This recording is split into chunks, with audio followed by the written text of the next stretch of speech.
Sao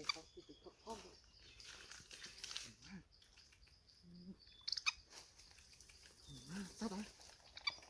Kiểu sao vậy kia?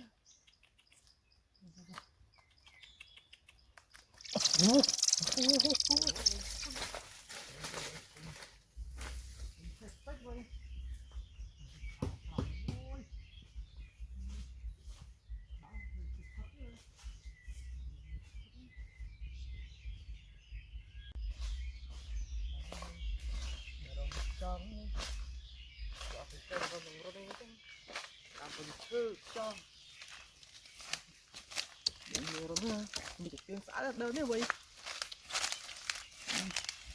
Rồi thằng mũ á, đơn chưa không thấm là thằng mũ. Một cái phòng máu vậy. Ăn lọc rồi á. Ấy vậy. Không chứ nè. Có cái trùng thôi. Mà cái trò rong vậy. Nó rồi ăn ăn.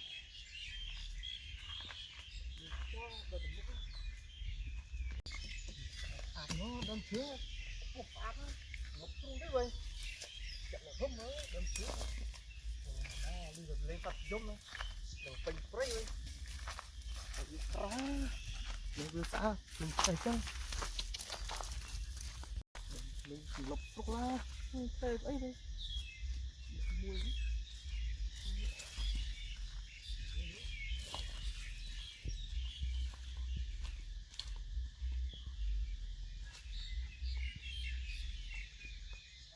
nó phải bật à nó ngay một cái sáng màu đỏ lớn thế vậy chết độc án đó vậy để được một cái nó vậy chạy mình sọc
sao đấy kiểu sao vậy kia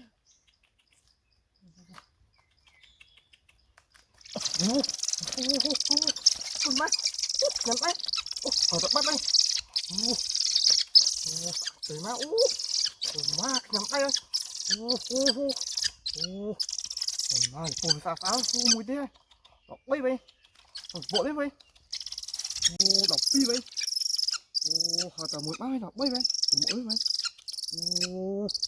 vì sao cho nó này gì vậy thì đi cài chơi má con ấy kia con đàn kia con nhắm với nữa chẳng tháo rồi má nó tịch một với đó mình chơi với cài cá nó nếu việc phục với mà nhằm miền tịch ấy lằng chật á